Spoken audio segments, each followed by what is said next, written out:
sencilla y accesible de abordar los temas que tienen que ver con la economía, las finanzas y el mundo de los negocios. Los elementos que influyen en el acontecer del complejo escenario del dinero en un contexto global, donde lo que sucede en un lugar de la Tierra repercute en cuestión de segundos en muchas otras latitudes, no importando lo alejado o distante de ellas. Hoy, la economía y las finanzas son un diminuto pañuelo con el que nos podemos limpiar la comisura de los labios o secarnos una lágrima cuando el contexto lo amerita. En torno al dinero, una forma irreverente de ver la realidad o de divertirse con ella.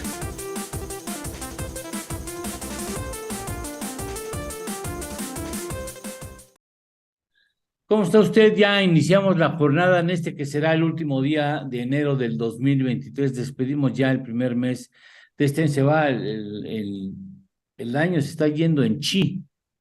Rapidísimo, rapidísimo. Así es que ya despedimos enero, iniciamos el segundo mes de este año que no será fácil ciertamente, como no ha sido ninguno en la historia de este país desde hace como 60 años. Pero bueno, bienvenidos sean ustedes a En torno al dinero. A partir de ese momento y hasta que cumplamos 2 horas del aire, estaremos con temas muy diversos. Le va a gustar el día. El menú está rico, rico, rico, rico. Gracias a quienes nos ven en las plataformas de Easy, en Vive TV y en México Travel Channel, pero sobre todo muchísimas gracias a las personas que se toman la atención, tienen el detalle de saludarnos en nuestras redes sociales. A todos ustedes, muchísimas, muchísimas gracias. Un placer. Belén, ¿cómo estás? Hola Lalo, ¿cómo estás? Ya Yo muy no bien. platicamos de lo que estábamos platicando antes de iniciar el programa, porque eso es, ya pusimos un pilón ahí, hablando de lo que nos había explicado Juan Núñez, de lo que es el pilón.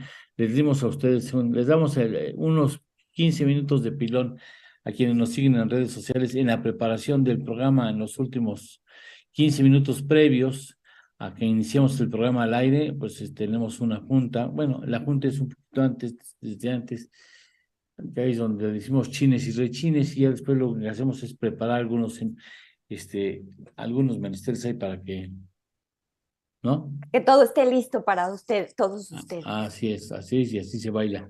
Oye, ¿quiénes cumplen santo? Hoy es el santoral de Marcela y Juan Bosco. Fíjense bien que hoy es el santo de los jóvenes, él es el santo de los jóvenes y de los estudiantes y de los editores. ¿Todo eso? Todo esto. Acapara potencial en el señor Juan Es un gran Bosco. santo. Juan Bosco y Juan Marcela. Bosco. Me acuerdo, bueno, Marcela Moret, por supuesto. A ver, en especial para Marcela Moret, autora de ese personaje que se llama Sinforosa Betancourt. Por favor, muchachos, en especial para Marcela, si son tan amables, a la 1, a las 2 y a las 3. Cada día le sale mejor a este conjunto musical, que barbaridad. Lo deberíamos alquilar a Londres, o sea, que se vaya a exponer las mañanitas a Londres, ¿no? O Sí, estoy impresionada. al palacio ahí de los conciertos en Australia, en Sydney. Bueno, Bosco, me acuerdo de un jugador defensa del América. Ah, pues no sé. No, tú no habías nacido. Tus papás ni siquiera se conocían. Con Y, eso te men digo todo. y A menos ver de si la se América. acuerda alguien, y menos del América. Ya vas a rechinar contra el América. Bueno, muchachos, a los demás, a todas las demás que tienen algo que celebrar, muchachos, para que no diga que nada más pelamos a Marcela Moret. 1, 2, 3. Vamos a presentar esa versión corta. Dime, vamos a las efemérides. Efemérides, muy bien, pues un día como hoy, pero de 1797, nace Franz Schubert, músico y compositor austríaco, representante del clasicismo y romanticismo del siglo XIX. También hoy es el Día del Mago, fíjense bien, es una fecha emblemática para reivindicar la profesión de los artistas, que gracias a su talento ofrecen a las personas un universo de fantasía y pues sí, de magia. Incluye a ilusionistas, prestidigitadores y otros artistas que tienen el propósito de entretener, divertir y sorprendernos, por supuesto. El presidente de México, si no hubiera llegado a la presidencia, podría haber sido mago ejemplar. Uf, sí. Tiene unos numeritos Ah, sorprendentes, sorprendentes. Bueno, Muy pero esas sorprendente. otras muy sorprendentes. Muchas gracias. Ahora, pues estas son las noticias más importantes con las que iniciamos este día martes.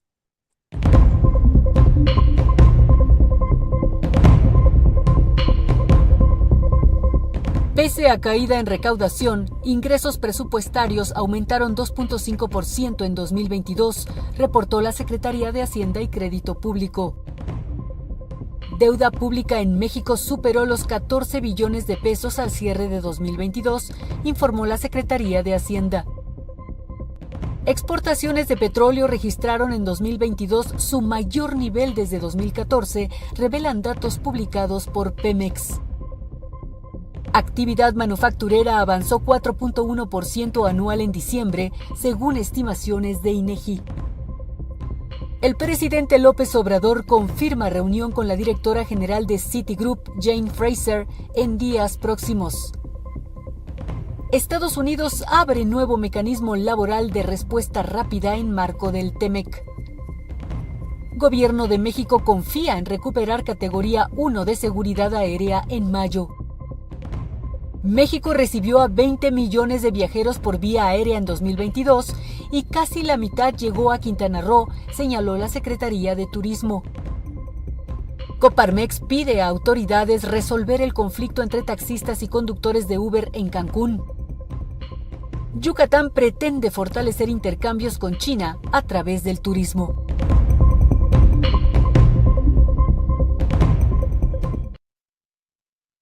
Bien, y estas son las propuestas informativas de esta edición en el último día de enero del 2023. Tenemos a Sergio Sánchez hablando del robo de información sensible del SAT. Después tendremos a Víctor Ortiz Niño hablando del Producto Interno Bruto, que en unos segundos más habremos de compartir con ustedes. Después tendremos a Rosario Avilés. Rosario Avilés nos hablará sobre la salida del mercado de una aerolínea mexicana, Aeromar. Y con esto yo decía, comentamos antes del programa, van a sacar ventaja, mucha ventaja las aerolíneas extranjeras. Pero bueno, después tenemos una entrevista con la maestra Ana Cecilia Rodríguez, quien es secretaria de Desarrollo Económico y del Trabajo del Estado de Morelos. Se avienta una iniciativa valiente, esta secretaria, tratando de dar beneficios e invertir en el desarrollo y producción del agave en México. Son 14 estados que van a estar presentes en un primer encuentro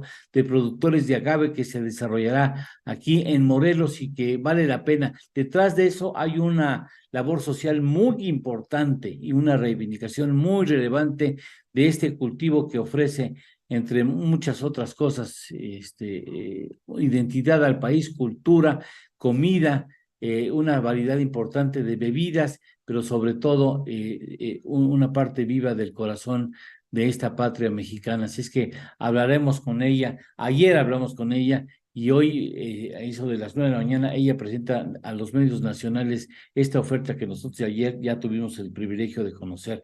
Después hablaremos con la senadora Patricia Mercado para conocer los detalles de esta iniciativa de México Colectivo y de un documento que se llama Punto de Partida, que es el saque de una serie de iniciativas que habrá de conformarse con la voluntad de mexicanos que queremos aportar algo que sea positivo para este país. Así es que está interesante si logran finalmente tener un documento robusto que presenten a los candidatos a la presidencia en el 2024. Después tendremos a Pablo Álvarez y Casa hablando, por supuesto, del Producto Interno Bruto en el año pasado, que es un dato que ya se acaba de dar a conocer y que voy a dar a conocer en algunos minutos más. Después tenemos a Juan Carlos Balda hablando desde Buenos Aires, Argentina, que habla del por qué es importante gestionar equipos de trabajo. Belén, ¿tú de qué nos vas a hablar en esta mañana?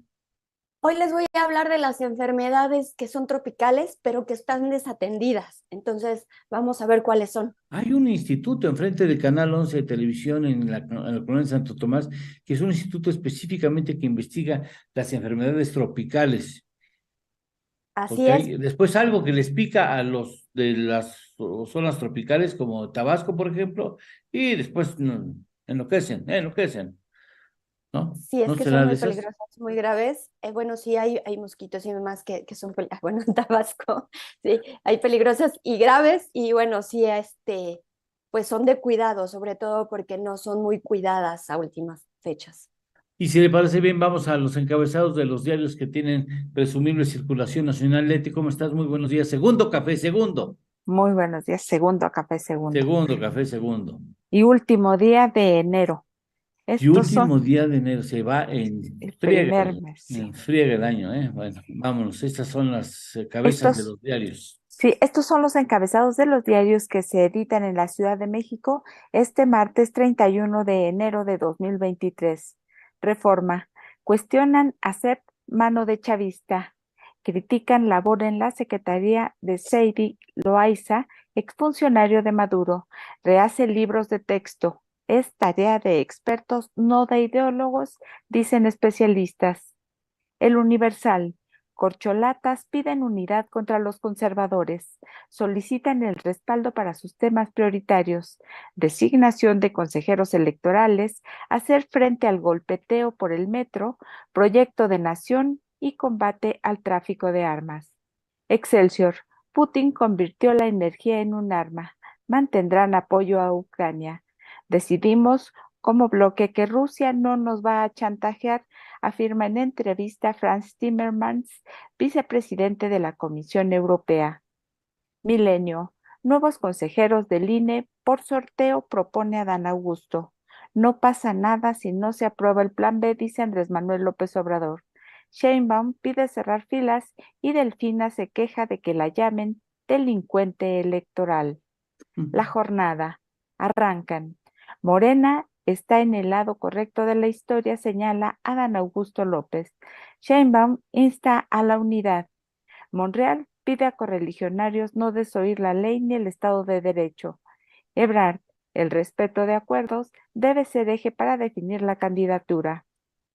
El Financiero. Crecería México 1.7% en 2023, señala el Fondo Monetario Internacional. Actualización. Revisa al alza su estimación desde 1.2% en octubre. El Economista. Sortean ingresos presupuestarios, caída por apoyos a gasolinas en 2022. En el año crecieron 2.5% y rebasan la expectativa. El Heraldo de México. Llevan las corcholatas peticiones a legisladores. Plenaria de Morena. La Cámara de Diputados se convirtió en pasarela de los aspirantes presidenciales de la 4T, en la que además destacó el llamado a la unidad. El Sol de México. México debe pago de membresía a la ONU. Adeuda más de 22 millones de dólares. El país aportó 36 millones de dólares en 2020 y 37 millones de dólares en 2021. Reporte Índigo. Coahuila 2021, año del boquete financiero. Contratos millonarios enfocados a programas de asistencia alimentaria impulsados por el gobierno de Miguel Ángel Riquelme beneficiaron a empresas con un pasado lleno de controversias. La Razón de México. Va a 4T por nuevos consejeros del INE vía tómbola para no suplicar acuerdos. Segov pide a morenistas cuidar el proceso. Y hasta aquí los encabezados de este martes, Lalo. Tómbola. Es la forma democrática que propone Adán Augusto. Es bien democrática, pero ese asunto del INE Es tiene absurda. su chiste, tiene su chiste, o sea, es una especialidad. Claro. Y hay que darle, no sabe la cantidad de cosas técnicas que implica una elección, o sea, no cualquier persona puede llegar ahí a ser consejero, o sea, hay que prepararse y hay que prepararse hartito, ¿eh? O sea, podría ser una maestría fácilmente o doctorado, ¿eh? El asunto es en México muy complicado porque como acostumbramos a hacer muchas trampas, entonces la cerradera de salidas está lleno de cosas muy específicas. El asunto de la tómbola me imagino que estaría bueno para una kermés, pero no para consejeros electorales. Pero bueno, La es otra cosa. banalización de una labor fundamental. Lo que pasa es que cuando no la conoces, tienes este tamiz de respuestas o de sugerencias. Cuando la conoces, dices, no, pues está acá. No me inventes. Cuando hablas con los consejeros y ves todo lo que te dicen, dices, ay, cabrón, está complicadísimo el asunto, muy complicado el asunto. Es de alta especialidad, no cualquiera, no cualquiera. Hay Y hay aún, que ponerse a trabajar. y aún así, Lalo, hablando de consejeros, pero si tú conocieras a la gente especializada que trabaja en las Sí, que está diferentes detrás de áreas los y consejeros. direcciones, todavía Sí, te sorprenderías sí. triple. Entonces, es de un Sí, grado de podría especialización decirle muy usted, y grande. mira, porque Belén trabajó en el INE, ella es abogada, tiene como segunda carrera abogada. Yo creo que en México están los especialistas más, ahora sí que perdónenme la burrancia, los especialistas más especializados en temas electorales en el mundo. A ese también se lo pongo, a ese nivel se lo pongo. Así es, hay un servicio profesional de carrera. O sea, ellos están literal para eso nacieron, para eso se preparan. Sí, no, esto es de locos, ¿eh? Pero bueno, hablaremos esto. Le doy rápidamente el Producto Interno Bruto. Acaba de dar el INEGI la primera lectura, la primera estimación oportuna, así lo dice el INE, del PIB, del Producto Interno Bruto correspondiente al cuarto trimestre del 2022, o PIB oportuno. Con respecto al trimestre previo, avanza 0.4%, cosa que es una buena noticia, porque venía de 3 contracciones consecutivas. Después, con respecto al mismo trimestre del año pasado, crece 3.6%, ahí yo tengo mis dudas, y variación porcentual anual 22 contra 21, 3%, le regalaron el 3%, ahí está el 3%. Actividades primarias con respecto al trimestre previo 2%, con respecto al mismo trimestre del año pasado 6.3%, mira más. Y con respecto al dato comparado anual es 2.8% de actividades primarias. Secundarias se van con 0.4%, 3% y 3.2%, y actividades terciarias 0.2%, 3.6% y 2.7%. Un buen dato, indudablemente que es un buen dato, a pesar de que la economía mexicana se desaceleró en el último tramo del 2022. Hacemos una pausa y seguimos con el clima. En la pausa comercial vamos a dar lectura a la columna de Carlos Loret de Mola. Esto es En torno al dinero. Con Eduardo Torreblanca y Lidia Barrón Cortés. Hacemos una pequeña pausa y continuamos.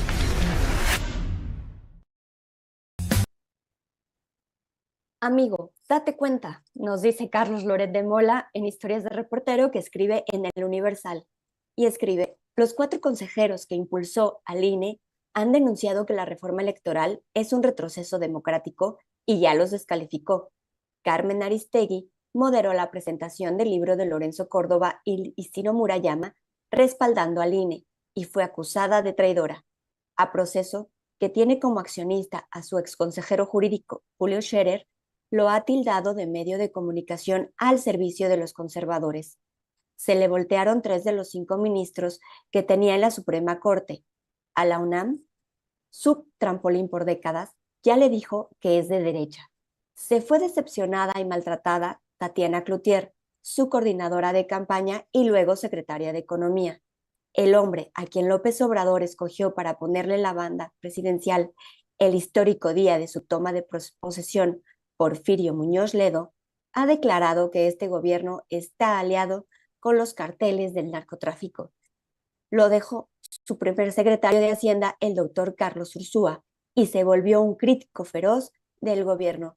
Se fue un secretario del Medio Ambiente denunciando conflictos de interés. Renunció Germán Martínez al IMSS y ahora es un duro senador independiente. La senadora Lili Telles era su defensora a ultranza. La presumía entre sus filas en los mítines y hoy es presidenciable de la oposición. A Olga Sánchez Cordero, la secretaria de Gobernación, de la que tanto alardeaba, la relevó por denunciar la corrupción en Palacio Nacional. Su primera embajadora en Estados Unidos, Marta Bárcenas, es también crítica de las políticas oficiales. Su amigo y cónyuge de la esposa del presidente Beatriz Gutiérrez Müller, el periodista y diplomático Agustín Gutiérrez Canet, Ricardo Monreal, presidenciable de Morena y líder del Senado, han pintado su raya ya 1000 veces. Tonatiuh Guillén fue uno de los primeros que se fue cuando vio que el Instituto Nacional de Migración se puso al servicio de Trump. Jaime Cárdenas, el hombre que entró a limpiar la corrupción obradorista en el instituto para devolver al pueblo lo robado, renunció porque lo querían obligar a violar la ley. Vamos, aunque con candor esta Elenita Poniatowska ha encendido focos rojos en materia de cultura y democracia.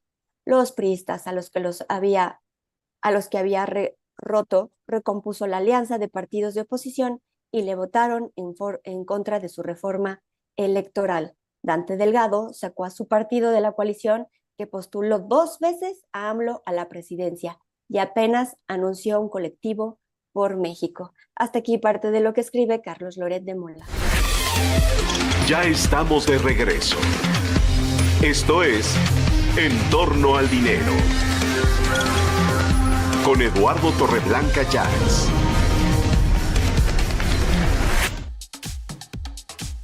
Cada vez son más las iniciativas alrededor del mundo que optan por un modelo de turismo sustentable. Ejemplos abundan y uno de los más sobresalientes es el Parque Nacional de Sierra Nevada en Granada, España. Una absoluta maravilla de la naturaleza con una de las floras mediterráneas más vastas de Europa, 2.100 especies de plantas conviviendo y la cumbre más alta del país. Ubicado a tan solo 31 kilómetros de Granada, Sierra Nevada es un espacio protegido con servicios turísticos que respetan la arquitectura asociada a la tradición agrícola de la región. Todas las atracciones turísticas que ofrecen son respetuosas con el entorno, incluyendo la estación de esquí, lo que lo convierte en uno de los destinos sostenibles más representativos a nivel mundial. Información puntual y oportuna.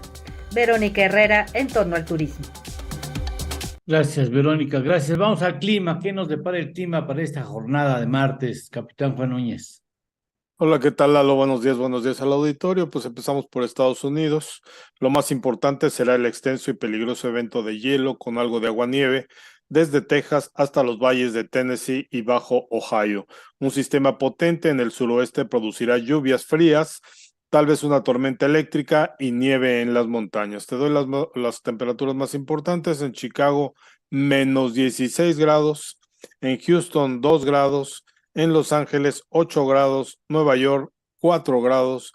San Antonio, 0 grados. Y en San Diego, 11 grados y lloviendo.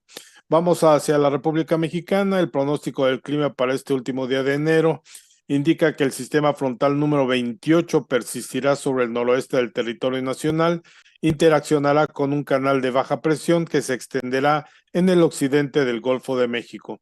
Ambos sistemas ocasionarán lluvias con intervalos de chubascos y bancos de niebla en la región mencionada, además del oriente del país, siendo lluvias puntuales fuertes en Coahuila. A su vez, el Frente Frío número 29 continuará el noroeste del país, mientras que la quinta tormenta invernal se ubicará sobre el estado de Sonora. Y aunado a la entrada de humedad generada por la corriente de chorro subtropical, producirán lluvias y chubascos en el noroeste y norte de México, siendo lluvias fuertes en Baja California Sur y Sinaloa, y lluvias muy fuertes en Chihuahua y Durango. Te doy las temperaturas más importantes en la Ciudad de México. En estos momentos hay 10 grados, despejado, y tendremos una máxima de 26 grados, la mínima será de 9. El amanecer será a las 7:11 de la mañana.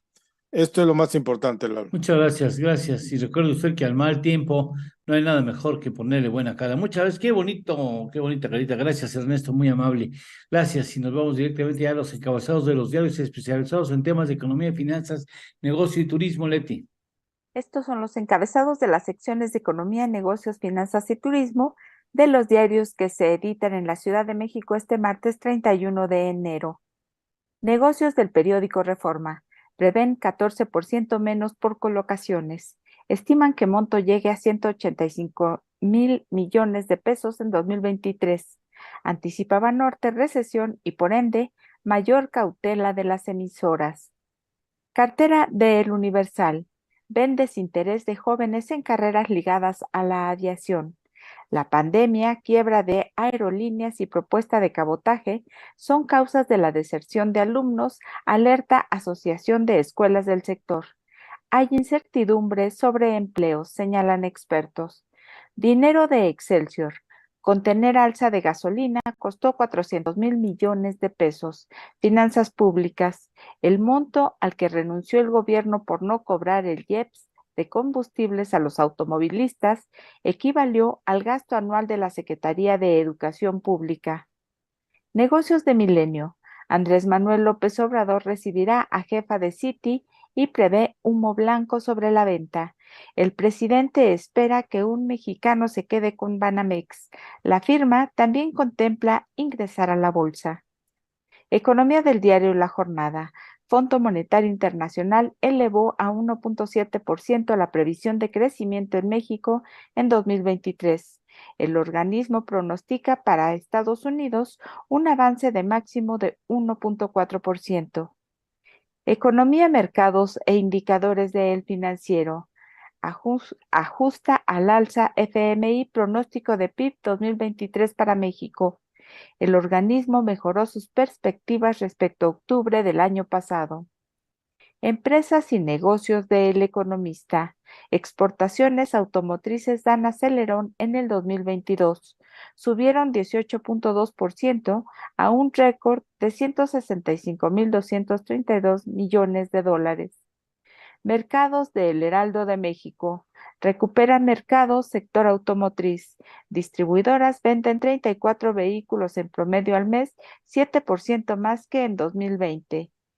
Finanzas de El Sol de México. Burocracia costó más que la inversión. Austeridad opacada. Al cierre de 2022 se destinaron más de 1.4 billones de pesos en las actividades de gobierno. Hacienda dice que fue por contratar personal en salud y seguridad pública.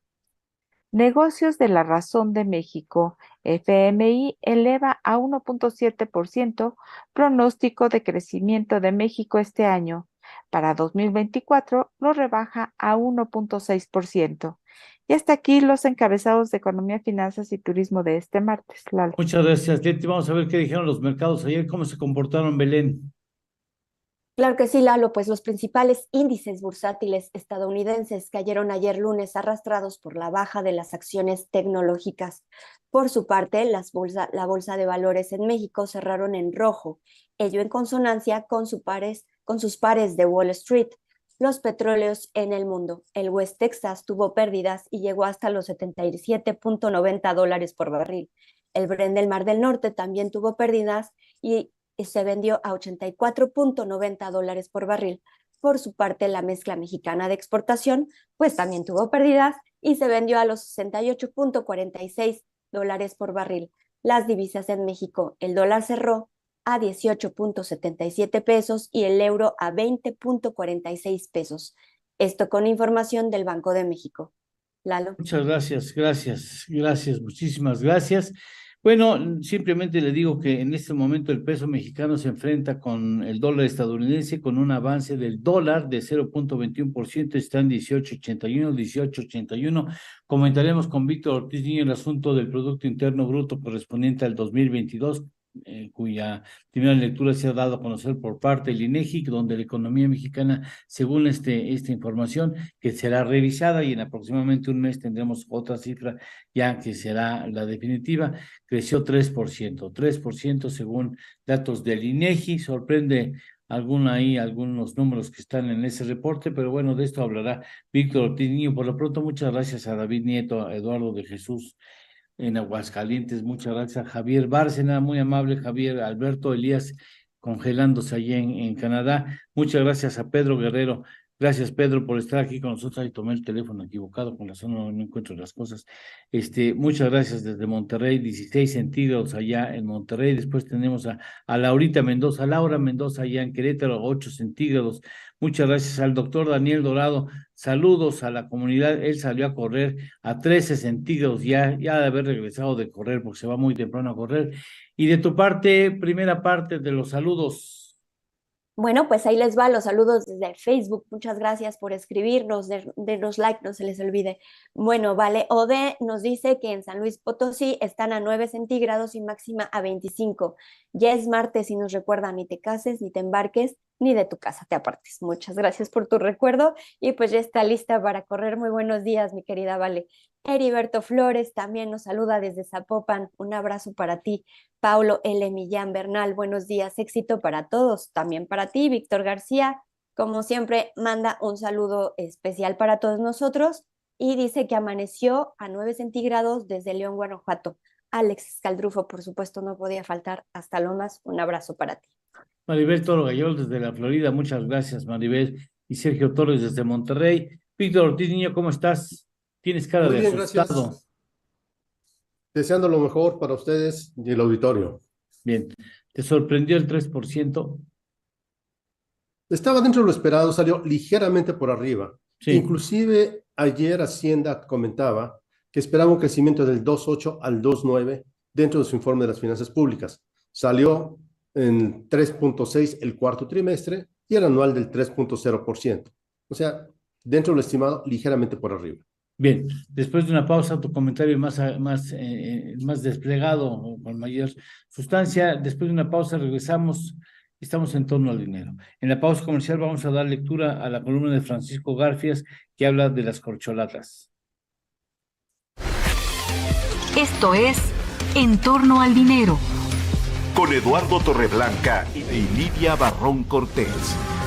Hacemos una pequeña pausa y continuamos.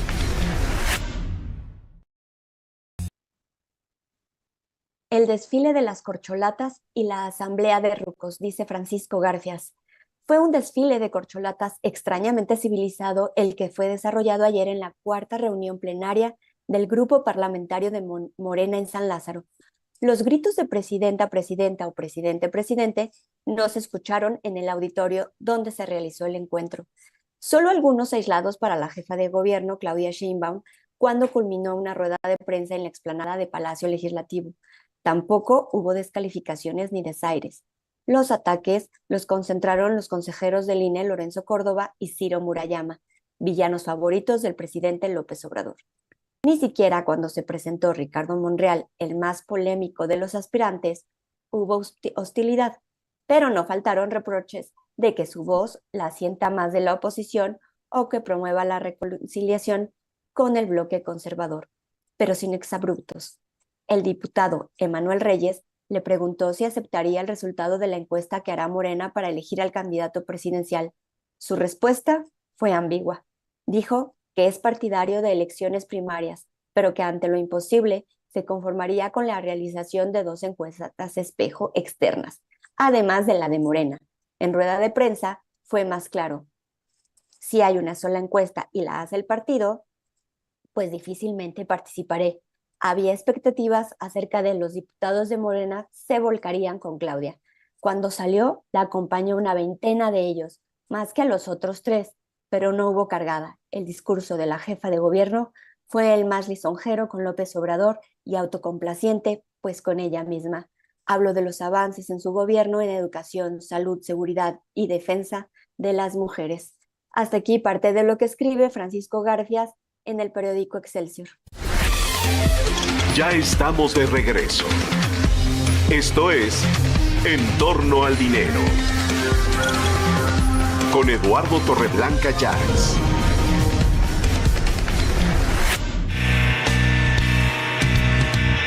En torno al dinero. Y con ustedes, el análisis con Víctor Ortiz Niño. Te escuchamos con mucha atención, Víctor. Por cierto, con el saludo anticipado de Maribel Toro Gayol desde la Florida, que siempre te saluda muy amablemente. Gracias, Maribel. Gracias a todo el auditorio. Me pongo rojo de la pena. Muy amables. Adelante, Okay. Víctor. Fíjate que este crecimiento del Producto Interno Bruto tiene una descomposición muy interesante. Si observamos, el sector primario había crecido en el tercer trimestre un 3.2% anual y en este cuarto un 6.3%. De hecho, todo el crecimiento que se tuvo en este cuarto trimestre se debe al sector primario, porque si observamos el sector secundario o industrial, pasamos de un 3.7 a un 3.0%, es decir, bajó. Y si observamos el sector terciario o de servicios, bajó de 4.3 a 3.6.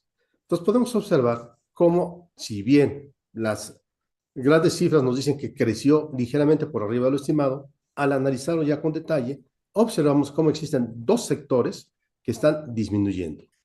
Y esto nos lleva entonces a la conclusión que definitivamente sí está creciendo la economía, pero muy sesgada. Y en este caso, básicamente a lo que es el sector primario. Ahora, ¿y qué esperamos para este año? Bueno, en 2023, el Fondo Monetario cambió la estimación de 1.2 a 1.7%. ¿Y a qué se debe? Nos dice que es una resiliencia de la demanda interna. Y esto recordemos que es derivado de aumento de empleo informal, de un mayor aumento salarial para las partes bajas y también a que existe una mayor creación de empleos en general. Ahora, también lo que nos dice el Fondo Monetario es que va a haber mayor crecimiento en Estados Unidos y Canadá. Oye, le creo al 1.7%, todavía lo veo difícil por los problemas que tenemos, sobre todo con el tratado comercial entre México, Estados Unidos y Canadá. También porque el nearshoring todavía vamos a ver si tenemos capacidad de recibir la misma cantidad de divisas.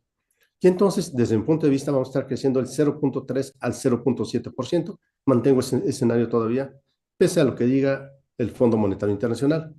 Pero en ese sentido, es interesante ver qué piensa el Fondo Monetario de la economía de Estados Unidos y de la eurozona y de China. Lo que nos dice es que no espera ya una recesión, que cuando mucho un crecimiento ligeramente bajo. Cifras.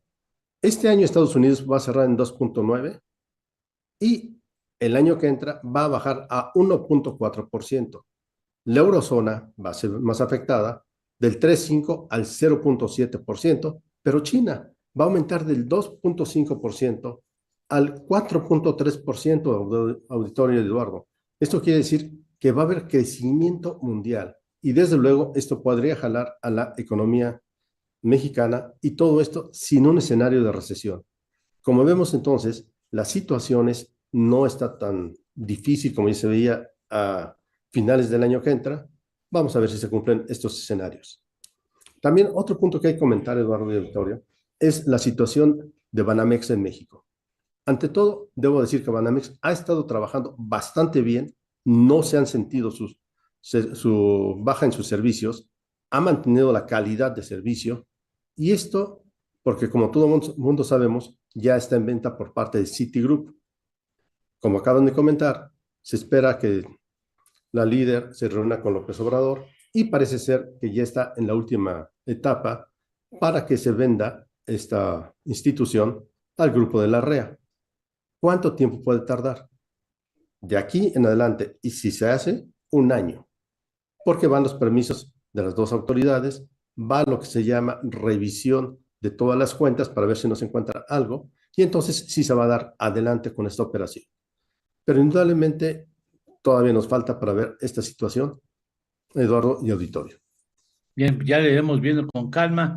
Por lo pronto, pues buen dato, como tú bien señalas, quizá un poquitito alto, se esperaba 2.9 en el mejor de los casos, 3%. Vamos a ver qué dice el INEGI en la revisión que hará del Producto Interno Bruto, mi estimado Víctor. Muchas gracias por estar aquí con nosotros, como siempre.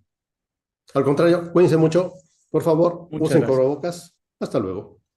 Gracias, gracias. Bueno, pues ahora vamos con Sergio Sánchez. Sergio Sánchez nos habla del robo de información sensible vinculada con asuntos fiscales. Vamos contigo, Sergio. Buenos días.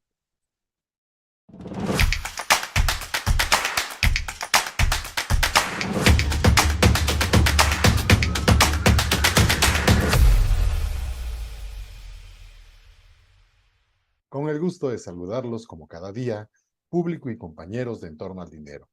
Me voy a permitir retomar este asunto del hackeo que sufrió el SAT y de la recepción de correos electrónicos apócrifos. Resulta que el pasado día 24 de enero, muchas personas recibimos un correo electrónico supuestamente del SAT. Tenía la apariencia de provenir del buzón tributario y en su contenido se alertaba de que una solicitud de devolución de impuestos correspondiente al ejercicio 2013 no fue autorizada. Además, el mensaje decía que para conocer los motivos debían ingresar a una liga que ahí se mostraba habilitada. Algo que causó confusión fue que la dirección de correo electrónico desde la que supuestamente fue enviada el mensaje es buzontributario@sat.gov.mx, la cual coincide con el dominio de la autoridad tributaria. Al día siguiente, el SAT informó que esta situación no fue generada por ningún hackeo ni ocurrió a través del buzón tributario, como se especuló erróneamente en redes sociales. Asimismo, el SAT señaló que la seguridad y fortaleza de sus sistemas electrónicos permite garantizar que toda la información de los contribuyentes está salvaguardada y no ha sido vulnerada de ninguna manera. Pero lo más extraño es que el Registro Federal de Contribuyentes y el nombre, al menos, de un servidor y de muchas otras personas que fueron receptoras de este correo electrónico eran reales y exactos a los que maneja la propia autoridad fiscal. Yo ahora solo le pido que resguarde su e-firma y contraseña, al igual que toda la información de su identidad, ya que estamos pasando tiempos difíciles y cualquier vival puede hacernos víctimas de un delito. Manténgase informado, involúcrese y se evitará un contratiempo mayor. Agradezco de antemano su atención. Soy Sergio Sánchez y la espero mañana. Muchas gracias, Sergio. Muchísimas gracias. Y bueno, como parte de una responsabilidad social, este proyecto, junto con algunos colaboradores más, determinamos sacar adelante un diplomado para profesionalizar a las pymes. Antes de ir con él, le agradecemos a las plataformas que toman nuestro mensaje para reproducirles a las respectivas audiencias. Le mandamos un saludo muy especial. Y a usted, si tiene una pyme, aproveche este taller, esta serie de talleres. Son 21 temas que lo llevan a una profesionalización y que tiene certificación por parte de la Universidad Anáhuac. ¿Quieres garantizar que tu empresa muera? No te capacites. ¿Para qué te vas a morir? Ahora, ¿quieres que tu negocio no solamente permanezca con vida, sino crezca, prospere? Capacítate. El único diplomado para profesionalizar a los empresarios de las pymes, certificado, por cierto, por la Universidad Anáhuac. Informes en esa liga de aquí abajo. Te esperamos.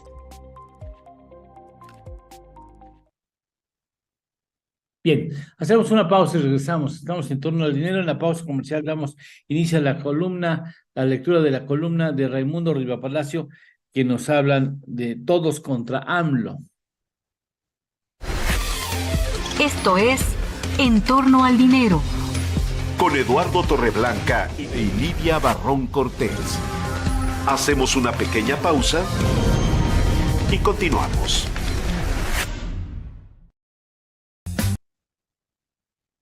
Todos contra AMLO titula hoy Raimundo Rivapalacio su columna estrictamente personal que se publica en El Financiero y escribe: un colectivo amplio con diferentes orígenes y que en el pasado lucharon desde diferentes trincheras, que trabajó por meses para elaborar un diagnóstico nacional que permita encontrar una fórmula para derrotar al presidente Andrés Manuel López Obrador en las urnas, se presentó ayer en sociedad. Es cierto que López Obrador no estará formalmente en la boleta presidencial en 2024, pero es igualmente cierto que ninguna candidata o candidato de Morena tendrá ninguna posibilidad de lograr nada en las urnas si el presidente no está ahí para acompañar, movilizar y llamar a la acción. Del futuro de López Obrador depende la suerte de quien abandere Morena y el proyecto presidencial. Hasta ahora, López Obrador ha navegado sin una oposición que aproveche sus errores y sandeces recurrentes para quitarle fuerza. Su silencio, causado por la inhibición y el miedo al poder arbitrario y utilizar sus abusos del pasado o inventar causas penales para desincentivar cualquier acción política en su contra, ha permitido al mandatario ir destruyendo al país en términos de valor nacional, andamiaje institucional y libertades. La oposición no frenó su carrera hacia el despeñadero de la nación y ahora quiere enfrentarlo en las urnas con una alianza cuyo destino aún es incierto.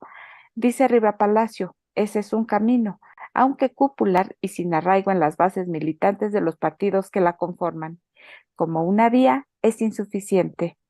Ahora surgió el llamado Colectivo por México, que ayer presentó un manifiesto llamado Un punto de partida, que pretende galvanizar a la sociedad civil, no solo la política, y persuadirla a impedir con su voto la continuidad del rumbo establecido por López Obrador. No excluye a la Alianza Va por México y puede complementarla, o puede galvanizar lo que la unión de los liderazgos de la oposición no puede, legitimidad y generar confianza entre sectores indecisos sobre qué trinchera respaldar. La relevancia de este colectivo y los temores que genera se mide en los ataques que le lanzaron los incondicionales de López Obrador. El Colectivo por México recuerda a Convergencia Democrática, creado en la Ciudad de México en 1981 por exiliados uruguayos de diferentes orientaciones políticas, con el propósito de denunciar a la dictadura y emprender una acción para acabarla. Y hasta aquí parte de lo que escribe hoy Raimundo Riva Palacio. Gracias. Ya estamos de regreso. Esto es En torno al dinero. Con Eduardo Torreblanca Llanes. Las tendencias de los viajeros han cambiado, motivo por el que ahora 69% de los turistas buscan destinos sostenibles para realizar algún viaje, reveló el Consejo Mundial de Viajes y Turismo, WTTC por sus siglas en inglés. De acuerdo con un informe del organismo internacional, la sostenibilidad es hoy en día un elemento clave en la agenda de los viajeros, pues los turistas buscan aportar en la reducción de la huella de carbono y apoyar el turismo sostenible. El 2023 se ve aún mejor en términos de gasto de los viajeros. A pesar de las preocupaciones sobre la inflación y la crisis del costo de vida en todo el mundo, casi un tercio, 31% de los viajeros, tienen la intención de gastar más en viajes internacionales este año comparado con 2022. Lo más destacado en el sector nacional e internacional. Verónica Herrera, en torno al turismo. La periodista especializada en temas de aeronáutica, Rosario Avilés, nos habla ahora sí de que Aeromar se va a volar.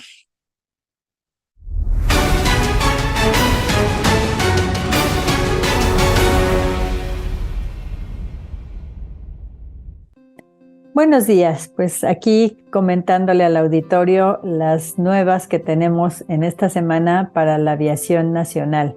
La verdad es que esto ya parece telenovela, pero la información que tenemos es que la aerolínea, que en este momento es la más antigua de México, si consideramos que nunca ha dejado de volar y nunca ha quebrado, y que se llama Aeromar, pues está a punto de dejar de hacerlo. ¿Por qué está a punto de dejar de hacerlo? Porque pues debe mucho dinero, debe aproximadamente 6,000 millones de pesos a el Servicio de Administración Tributaria, es decir, a Hacienda. Básicamente son impuestos y algunos derechos que no enteró, que son, por ejemplo, las tarifas de uso aeroportuario y esas cosas. Y también otros adeudos que tiene, como la turbocina con aeropuertos y servicios auxiliares, los servicios a la navegación de tránsito aéreo, que tampoco se pagaron durante muchos años, y eso es lo que le debe al gobierno básicamente. Pero también tiene deudas y fuertes con sus trabajadores. Los trabajadores la han pues aguantado muchos meses, y la verdad es que cada vez pues hay más desánimo en la planta, hay cada vez menos aviones. Llegaron a tener 11 o 12 aviones en un momento dado, 8 de los cuales eran muy nuevos, de última generación, los ATR, que son aviones muy pequeños en relación con los otros que se vuelan en México y que son, hay para 50 y para casi 70 pasajeros. Estos aviones pues ahora solamente tienen 5, uno de los cuales ya es de generación anterior y tienen 4 que además a veces deja de volar uno de ellos, de manera que realmente pues cada vez está más disminuida.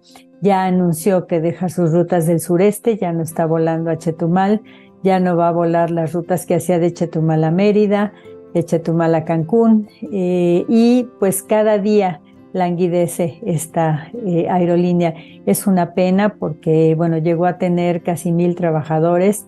No es una aerolínea grande, es una aerolínea regional y pues la verdad duele mucho porque esta aerolínea que fundó un empresario de origen hebreo, don Marcos Katz, llegó a ser pues realmente un ejemplo de aerolínea regional, vuela a lugares donde no vuelan otras aerolíneas como Lázaro Cárdenas, como Salina Cruz, que son aeropuertos muy pequeñitos. Entonces, pues realmente sí es triste lo que está pasando. Nos dicen que probablemente no pase del día 15 de febrero, cuando pues se anuncie ya. ¿Por qué? Porque tiene muchas deudas, porque no ha podido pagar y porque el inversionista tan deseado no termina de llegar porque las deudas son muchas. Lástima y estaremos reportando lo que ocurra. Muchísimas gracias. Al contrario, muchas gracias a ti, Rosario. Qué lamentable, la verdad, que se vayan empresas mexicanas y que le pongan el mantel a las extranjeras que en otro momento van a llegar pura basura a dar el servicio a esos puntos que antes se hacía de manera tan digna a Aeromar. Bueno, qué lástima que sucedió lo que sucedió. Vamos a los columnistas. ¿Qué dicen? ¿De qué escriben los columnistas financieros en esta mañana? Un breve resumen, Leti. Mari Carmen Cortés, en su columna Desde el piso de remates, que se publica en Excelsior, comenta que la industria automotriz mexicana está muy rezagada en el cumplimiento de algunos de los compromisos que más interesan al gobierno de Biden, que es el respeto a los derechos de los trabajadores en las industrias automotrices. Y es que solo 42% de un universo de 2,000 empresas automotrices han cumplido con su compromiso de legitimar sus contratos colectivos de trabajo. Enrique Quintana, en su columna Coordenadas, que se publica en El Financiero, sostiene que la previsión del FMI se mueve hacia el optimismo. Y es que en octubre había señalado que sería de 1.2% el crecimiento del país y ayer actualizó sus cifras para llegar a 1.7%, lo que se explica, según el organismo, por la inesperada resiliencia de la demanda interna y un crecimiento mayor de lo previsto en las economías de los principales socios comerciales. Darío Celis, en su columna La Cuarta Transformación, que publica El Financiero, afirma que la venta de Banamex ya está en fase final. Y esta semana habrá noticias, pues el jueves la CEO de Citi, Jane Fraser, se reunirá en Palacio Nacional con Andrés Manuel López Obrador. El presidente será informado del avance de este proceso, que ya tiene un finalista, el empresario minero Germán Larrea. Mario Maldonado, en su columna Historia de Negocios, que publica El Universal, sostiene que la venta de Banamex sería a través del mercado bursátil, con lo que se lograrían 2 objetivos: que el banco quede en manos de inversionistas mexicanos y que la Bolsa Mexicana de Valores rompa la sequía de ofertas accionarias que ha tenido en los últimos años. Y Alberto Aguilar, en su columna Nombres, Nombres y Nombres, que se publica en El Sol de México, indica que muchas de las grandes compañías podrían abandonar las filas de la Canacintra. Máxime que ayer el propio dirigente José Antonio Centeno confirmó que el Consejo Coordinador Empresarial buscará expulsarla del organismo cúpula empresarial. Y hasta aquí un breve recuento de lo que escriben hoy los columnistas. Grave el asunto de Canacintra, ojalá no suceda así las cosas, por la trayectoria que tiene Canacintra en el sector empresarial mexicano. Pero bueno, ayer tuvimos la oportunidad de ser invitados por la secretaria de Desarrollo Económico y del Trabajo del Estado de Morelos, Ana Cecilia Rodríguez, para que nos diera algunos detalles. De hecho, fuimos prácticamente el único periodista que conoció los detalles de un esfuerzo que me parece muy importante, que involucra a productores de 14 estados del país de agave. Aunque el asunto de la denominación de origen del mezcal tiene su chiste legal, ahí un atorón terrible que ella intenta de alguna manera lograr zanjar.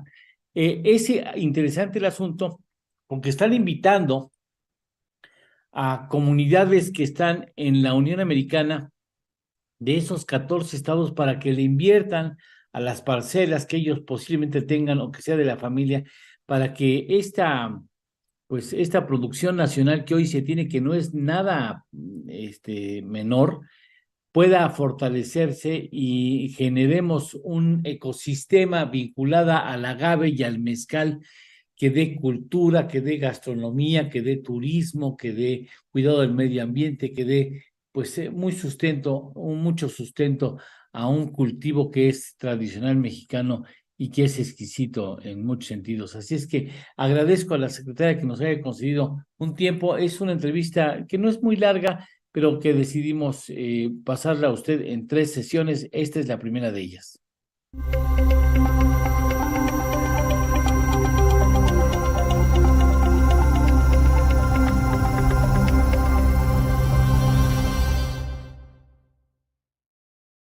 Cecilia, ¿cómo surge esta idea de hacer este primer encuentro entre productores de mezcal? Hola, pues antes que nada, muchísimas gracias por este espacio. Y justamente surge porque alrededor del agave, de materia prima del mezcal, no es solamente el mezcal lo que está derivando.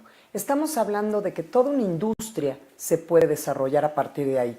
Del agave se saca, por supuesto, los destilados, el tequila, el mezcal, pero también tenemos artesanía, tenemos textiles y algo que es muy, muy importante. El agave es tradición, el agave es cultura. Entonces, hay una realidad. Yo como secretaria de Desarrollo Económico y Trabajo de Morelos, es un tema transversal. La cultura es desarrollo económico, las tradiciones son desarrollo económico, gastronomía es desarrollo económico. Y entonces aquí este primer encuentro nacional de productores de agave surge justamente con esa idea. Uno, reconocer a toda la cadena productiva del agave para después con sus derivados, y sobre todo hay el tema de reconocer esa tradición. Los pueblos originarios, Eduardo, tienen realmente una riqueza cultural que tenemos que preservar. Entonces, por un lado tenemos un desarrollo económico que detona a partir de una planta y por otro lado tenemos un reconocimiento social, el mantener las tradiciones, todos estos mezcales ancestrales, todas estas bebidas ancestrales y todo lo que conlleva alrededor es importantísimo. Entonces, mira, por ejemplo, en Morelos tenemos sembradas alrededor de 500 hectáreas. Esas 500 hectáreas producen 40,000 litros de destilado de agave y dan empleo a 20,000 familias. Entonces, ¿cómo no reconocer esto y cómo no apoyar desde el gobierno del estado la generación de estos espacios en donde, bueno, en este caso específico tenemos 14 estados invitados, tenemos maestros mezcaleros, pero además aquí hay un tema interesante. Tenemos un museo para niños, tenemos capacitaciones y tenemos todo este concepto de dar a conocer lo que implica un desarrollo económico a partir de un producto tan importante como es el agave. ¿Cuál es el estado que sigue siendo el líder en la producción a nivel nacional? Mira, ¿Sigue siendo Oaxaca? Oaxaca, Guerrero traen una producción, pero aquí hay algo que es importante. En Morelos no se reconoce. Morelos se ve siempre como una vocación turística, que es importantísima. Sin embargo, nosotros, el 30% de nuestro PIB es industria. Y todo el tema agroindustrial entra también en Morelos. Entonces, Morelos traemos una muy buena producción de agave. Traemos una producción, te digo, de 500 hectáreas, que la verdad es que es bastante. Tenemos espacio para poder hacer también más inversión y por supuesto, Teo, como secretaria de Desarrollo Económico, lo que a mí me importa es volteen a ver a Morelos, por supuesto, como un lugar como turistas, pero lo que más me importa es volteen a ver a Morelos como un lugar para venir a invertir. Y en Morelos tenemos las condiciones para que esta agroindustria derivada del agave pueda seguir creciendo. Regularmente había sido sujeto de apoyo los productores de agave en Morelos. Pocas personas saben que esa vertiente de Morelos como productor de agave, ¿eh? Sí, y es un sector muy, muy importante. 20,000 familias que dependen de esta planta son bastantes. Ahora, en algún momento se le dio un apoyo, sin embargo era un apoyo que por ahí de los años 90, sin embargo fue un apoyo que realmente no estaba correctamente dirigido y entonces los productores de agave estuvieron un poco desencantados porque no podían vender la planta. Lo que ellos hicieron fue sembrar el azul tequilana y el azul tequilana es la materia prima para el tequila. Aquí lo que nosotros queremos hacer es impulsar otras variedades con el que se pueda hacer mezcal. Estamos hablando de cupriata, probablemente jabalí, el angustifolia jau, o sea, otras variedades que nos puedan hacer, que puedan detonar todavía más esto. Es importante, tanto el agave como el mezcal son mercados crecientes. Son mercados que han aumentado de manera muy, muy importante su posicionamiento en el mercado, el valor, incluso hay toda una serie ya de trabajo, por ejemplo, mezcales que vienen de 3 agaves, se hacen esas mezclas y algo bien interesante, Eduardo. He tenido la oportunidad, por ejemplo, de probar destilados que vienen de otras regiones. Sabemos que el agave, bueno, pues es en todas partes en México podemos encontrar agave. Y no es lo mismo probar un destilado de un agave de Durango, que uno de Oaxaca. Y entonces justamente el poder dar esas identidades es importantísimo para nosotros, pero sobre todo que vengan a invertir.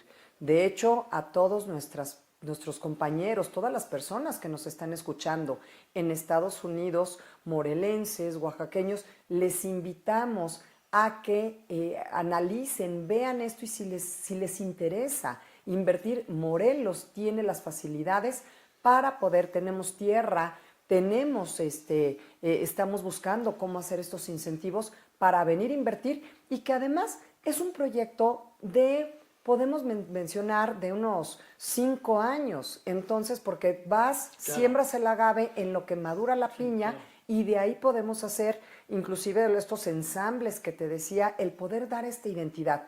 Y algo muy importante dentro de este primer encuentro, el tema de los pueblos originarios. El respetar sus tradiciones, el ver cómo están trabajando con el agave, con un tema ancestral, que es importantísimo preservarlo también. Muy abusada, muy abusada, muy bien intencionada y muy abusada la iniciativa que articula Ana Cecilia Rodríguez, secretaria de Desarrollo Económico y del Trabajo en Morelos, que ha dado, por cierto, muy buenos resultados la política económica que ha implementado Ana Cecilia en el gobierno de Cuauhtémoc Blanco aquí en Morelos. Lástima que es un estado muy pequeño, que tiene un peso tampoco significativo ya en el contexto nacional, pero la verdad es que hay cosas muy interesantes que se están haciendo en favor de las empresas en Morelos y que vale la pena pues presentárselos a usted. Vamos a ir con la persona que está articulando la parte social, porque se quiere impulsar mucho la labor de las mujeres morelenses en el impulso a la producción de agave. Muy interesante, muchas gracias por haberme dado la oportunidad de conocer esta iniciativa de la que continuaremos hablando mañana. Por lo pronto, surgió un asunto el otro día de que enseñó el cobre, ajustando la garganta. Hay algo que enseñó el cobre, el término enseñó el cobre, ¿a qué se refiere y de dónde surge, Juan, capitán? Hola, ¿qué tal, Lalo? Otra vez. Esto surge cuando se fabricaban monedas en México de oro y plata. Hubo un tiempo que se fabricaban con metales preciosos estas monedas y entonces empezó la falsificación de estas monedas y estas monedas las falsificaban con cobre y les ponían un recubrimiento de plateado o dorado para hacerlas o simular que eran de oro o de plata. Cuando se raspaban estas monedas, se les caía el recubrimiento y empezaban a mostrar que estaban hechas de cobre. Y entonces de ahí surge, y esta expresión se usa ahora cuando una persona o un objeto aparenta ser algo que realmente no es, ¿no? Se le empezó a aplicar a las personas. Más o menos, ¿en qué época estuvo la falsificación de monedas? Esto fue el siglo pasado, cuando todavía, y todavía a principios de este siglo se fabricaron algunas monedas de oro y de plata. Y que ya no las hacen ahora sí, ¿no? Y ahora más bien su valor monetario, ¿no? Y al rato ni va a haber monedas, vas a ver, bueno, habrá nada más de colección. Enseñó el cobre, fíjese usted de dónde surgió. Y este término no lo tienen en otros lados, por supuesto que no. No, No, hasta porque donde yo sé, solamente no. sí, que bueno, aquí muchas gracias, Juan, buenos datos que debemos conocer para saber de dónde vienen los términos. Saludos, Belén, rápido. Claro que sí, saludos desde YouTube. Muchísimas gracias a las personas que nos escriben y que se han organizado para ponerle la campanita y suscribirse. Bueno, Ramón Paredes, muchas gracias. Carolina del Sur, un abrazo para ti también. Adolfo Villegas, muchas gracias. Feliz y último martes de enero para ti también. Alberto Ortega Pascual, buenos días y saluda a Sergio Sánchez. JG Méndez, saludos y dice, please, me mandan los datos para el diplomado de las pymes. Claro que sí, en un momento te lo ponemos. Fernando Cotwright, muchas gracias. Y bueno, un saludo, también manda saludos a Sergio Sánchez y muy importante lo de los impuestos, nos dice. Muchas gracias, gracias. Ahí saca el teléfono, por favor. Si no, ahorita yo lo consigo y se lo damos con mucho gusto. Por lo pronto claro hacemos una pausa. Está ya por llegar a la sala la senadora Patricia, chillón se me fue. Patricia Mercado. Patricia Mercado, perdón. Ya está muy saturado el disco duro. Patricia Mercado, con quien vamos a hablar de esta iniciativa que me hace muy interesante, que habla de propuestas de mexicanos de diversos signos en favor de una idea clara de lo que puede ser México el día de mañana. Así es que vamos a hablar con ella porque estamos interesados en que nos den el mayor número de detalles sobre esta iniciativa cívica e interesante de los mexicanos de diversos signos, de diversos partidos, de diversas tendencias ideológicas. Regresamos con ella. Esto es En torno al dinero. Con Eduardo Torreblanca y Lidia Barrón Cortés. Hacemos una pequeña pausa y continuamos. Continuamos con lo que escribe hoy Raimundo Riva Palacio, que titula hoy a su columna Todos contra AMLO. Y recuerda que Convergencia Democrática, creado en la Ciudad de México en 1981 por exiliados uruguayos, tuvo un éxito al poner los políticos uruguayos los intereses del país por encima de los particulares. Animó a luchar contra los regímenes autoritarios en otras naciones. 7 años después, con el trabajo político de los partidos en Chile con la sociedad, ganaron el plebiscito que pavimentó el final de la dictadura de Augusto Pinochet. En México, tras dejar el PRI, Manuel Camacho fue un promotor incansable de un movimiento similar que acabara con la hegemonía de ese partido. El carácter mercantilista de la clase política lo saboteó, pero fue la ciudadanía la que le dio la primera victoria de la alternancia a Vicente Fox y casi 2 décadas después castigó a los partidos políticos y se la dio a López Obrador. Fox decepcionó por no hacer un cambio de régimen. López Obrador ha decepcionado a un amplio sector de la población porque su cambio de régimen maoísta destruyó todo lo que se hizo en el pasado para construir sobre sus cenizas. Pero el México de hoy no es la China de entonces, ni la fuerza militar del dictador Mao es análoga con las condiciones objetivas que enfrenta López Obrador, cuya corta visión y limitaciones estratégicas no han construido sobre las ruinas que ha dejado. El diagnóstico elaborado en el documento En punto de partida lo señala: la economía derrumbada, mientras que las políticas de inversión y las cuentas públicas, así como los programas de gobierno, son un desastre. Y hasta aquí parte de lo que escribe hoy Raimundo Riva Palacio. Ya estamos de regreso. Esto es En torno al dinero. Con Eduardo Torreblanca Llanes. Senadora, muchas gracias, Patricia Mercado, gracias por estar aquí con nosotros. Te lo apreciamos mucho, muchas gracias. Buenos días. No, al contrario a ustedes, Eduardo. Muchas gracias. Encantada. A ver, ¿cómo podemos entender y por qué se forma el colectivo Por México? Pues mira, se forma creo que por una necesidad y la participación que tuvo el encuentro de más de 600 personas, todas con mucho significado, ¿no? Con mucha historia, ¿no? Cada uno de los que estábamos ahí tenemos una historia de servicio a México desde algún lugar, y desde algunos años. Es la necesidad que vimos de construir o de tener un espacio para hablar de qué queremos para México, de cómo vemos frente a los problemas que tiene, unos que trascienden a este gobierno en turno, ¿no? Y otros que, digamos, que hay que ver hacia adelante, que no se resuelven en el corto plazo.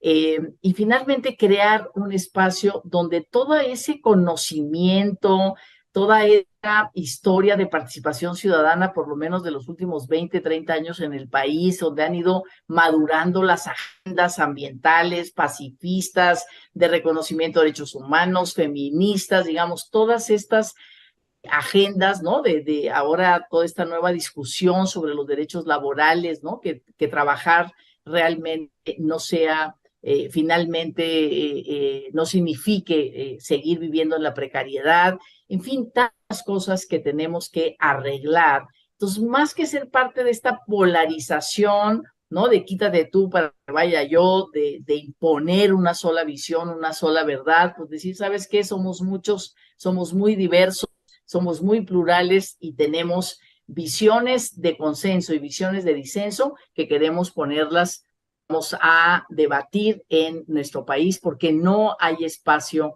para eso en este momento. Entonces, México Colectivo no quiere hacer de todo, no quiere servir para todo, es un espacio de 5 meses para generar un movimiento de ideas y de propuestas que terminen en un documento de consensos y disensos y que se pongan a jugar efectivamente como las ideas para todos aquellos pues que quieran ponerse al frente de nuestro país y que habrá este gran movimiento electoral en el 24.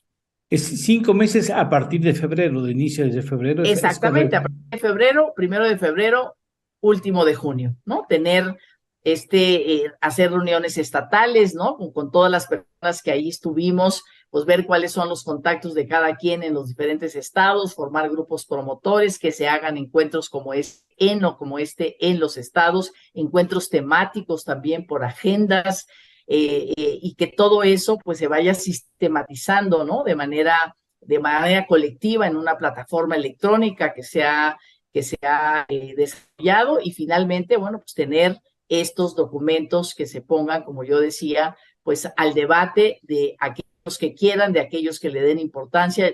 A mí me parece muy importante que, digamos, se legitime el proceso, ¿no? No son documentos hechos desde el escritorio, ¿no? Sino son documentos hechos desde la experiencia, desde el territorio, desde la comunidad y desde los centros de conocimiento que, por supuesto, son muy importantes y tenemos, digamos, grandes estudios, grandes diagnósticos y grandes caminos de solución. ¿Cuánto tiempo se trabajó antes de este momento del nacimiento? ¿Cuánto tiempo hubo de trabajo detrás? Fíjate que fue como un año, como un año de reuniones, digamos, no muy cotidianas, quizás primero mensuales, luego quincenales.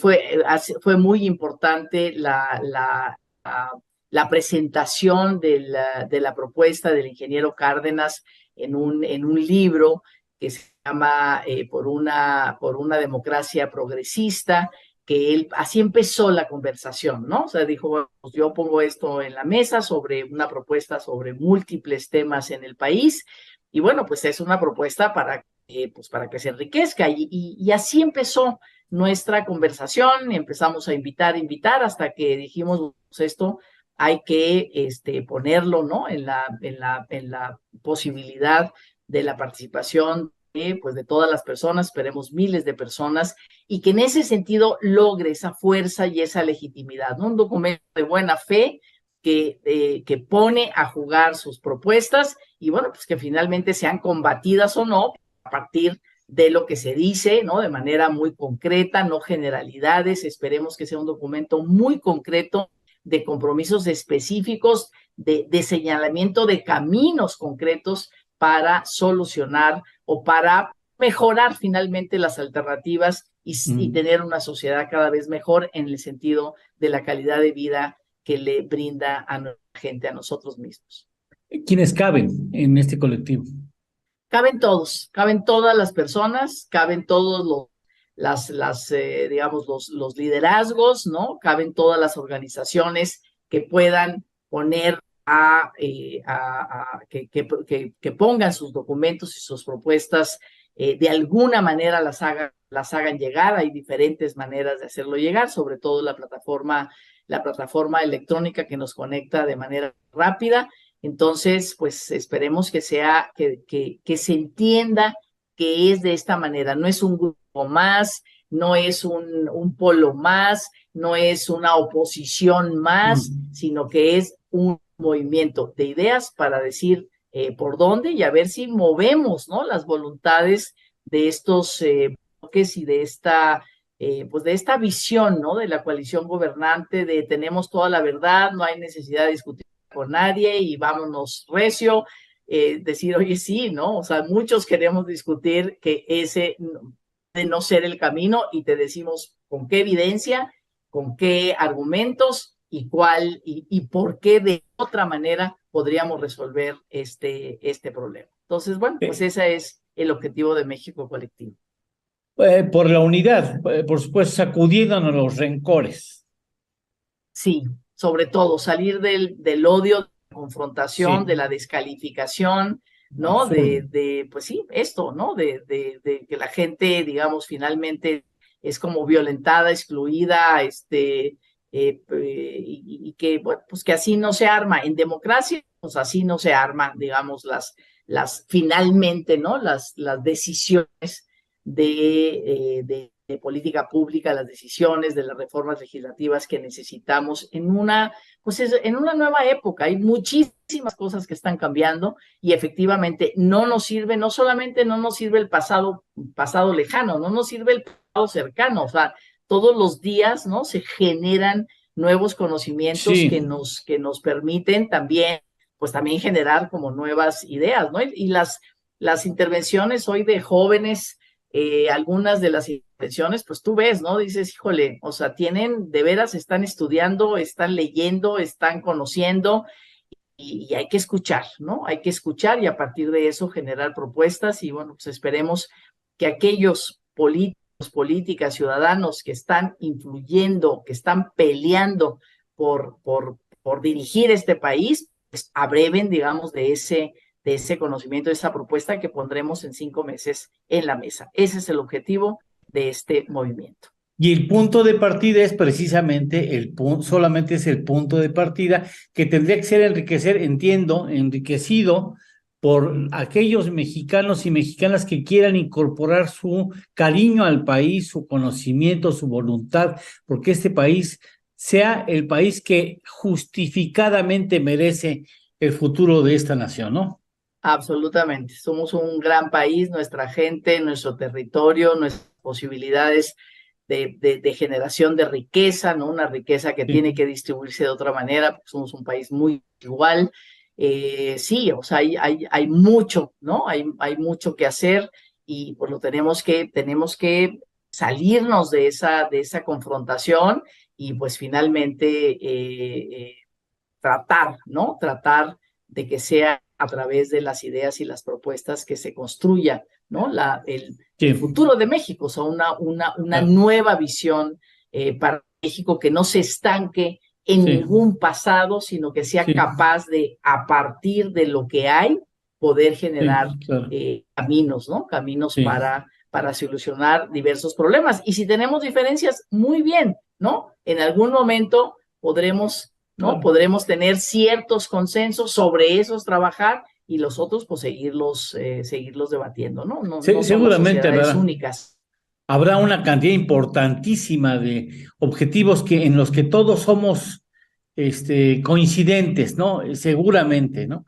¿Quién se opone a que este México deje de ser un México dominado por la pobreza o por la pobreza Así extrema? Es el cómo que me parece que es en ese sentido muy importante. Ahora, ese es un documento general que tendrá que ser específicamente enriquecido con aportación en todo el país, por quien quiera colaborar. Es muy importante, sí, es muy importante, por eso el título de punto de partida es un documento que no está firmado, no lo firma nadie, es punto de partida, o sea, aquí hay unos elementos que ayuden al debate y que vengan todas las demás propuestas que se generan en otros lugares. Es un punto de partida para tener un punto de llegada en junio, para tener un documento que es una nueva visión del país. Esa nueva, construida desde las personas que estemos, desde las personas que entremos, desde las personas que hagamos las propuestas, esa es una nueva visión de país. Habrá otras, muy bien, pues pongámoslas a discutir todas porque bueno, pues sí, porque finalmente, pues sí estamos en un cambio de época en general. Hay mucha violencia en el mundo, hay mucha exclusión, hay mucho fundamentalismo en las ideas, ¿no? Entonces, bueno, pues lo que hay que hacer es fortalecer la democracia, fortalecer la inclusión, fortalecer la participación y finalmente con la verdad de todos, cada uno tiene un pedacito de verdad, pues construir la posibilidad y el rumbo a seguir. Ese es nuestro objetivo, no queremos que se interprete de otra manera, no hay otra interpretación, no hay candidatos, ¿no? Nuestra pluralidad y nuestra diversidad es tan grande, pues que eso se plantea como algo casi imposible, ¿no? Ya simplemente eso nos puede dar la confianza de que, bueno, pues finalmente, ¿no? Poner las ideas a debatir no le hace daño a nadie, al contrario, ¿no? En una actitud de buena fe podemos generar realmente una propuesta muy interesante que habrá que discutir con aquellas que quieren dirigir los destinos de nuestro país. Claro, y que haya un compromiso, pues, o sea, el compromiso de sacar adelante al país. Poco antes de iniciar esta charla, llegamos a comentar qué triste es que hoy los padres le digan a sus hijos, vete del país, y si puedes no regreses. Hijo, o sea, es de veras, eso, ¿cómo es posible que padres que quieren a este país, que aman a este territorio, esta nación, le digan a sus hijos, vete, hijo, vete y no regreses? Sí, no nos podemos derrotar de esta manera, no, hombre, la riqueza de México es enorme, no nos podemos derrotar de esa manera. Y efectivamente, pues los que se vayan por placer, que se vayan por, ¿no? Ya quizás en las nuevas generaciones el mundo es su territorio, su país, ¿no? Su relación con la nación es una relación distinta, pero también que se queden, ¿no? También que se queden porque aquí pues pueden generar y pueden tener todas las oportunidades que finalmente saliendo de su país puede ser mucho más complicado. Pues esa es la idea. Y que se quede, porque en México si hay algo tiene generoso es el talento y el corazón de la gente, que es lo que hace que este país... Y su población joven, que es muy amplia, ¿no? La población joven, tenemos que convencer a los jóvenes de que le entren, ¿eh? O sea, es verdad, en esta reunión habíamos, digamos, la mayoría de las personas, pues personas mayores de 50, ¿no? Por lo menos. Y no, pues necesitamos también una población joven, esperemos convencer a los jóvenes para que alimenten esta plataforma, alimenten este debate y esta discusión, pues de la mejor manera posible, ¿no? Y de su visión generosa para proponer, ¿no? Los jóvenes están muy en el tema también del medio ambiente, del cuidado del medio ambiente, de la paz, y está muy bien, qué bueno que estén de la sexualidad, ¿no? Y de todas las discusiones alrededor de las nuevas identidades sexuales, la vida sexual de las personas, contra la violencia a las mujeres, en fin, yo creo que hay tantas cosas que decir, esperemos que tengan la confianza para entrar a México Colectivo y dejar ahí sus propuestas, como tú decías, lo más concretas posibles para que los compromisos sean claros. Y pues cuenta con En torno al dinero, con mi participación en particular como periodista, como comunicador, y para aportar lo que sea necesario y que esta iniciativa demuestre que rodando incrementa su valor. Ojalá siempre consideren que uno tiene aquí el micrófono abierto para difundir algo que Muchas sea gracias. siempre positivo para el futuro de nuestra querida nación. Muchas gracias, senadora, te agradecemos Muchas mucho. gracias, Eduardo. Es con nosotros y todo saben el que reconocimiento. este es su casa, este es su casa. Gracias, mucho respeto para ti. Muchas gracias. Muchas gracias, gracias. Esto es En torno al dinero. Con Eduardo Torreblanca y Lidia Barrón Cortés. Hacemos una pequeña pausa y continuamos.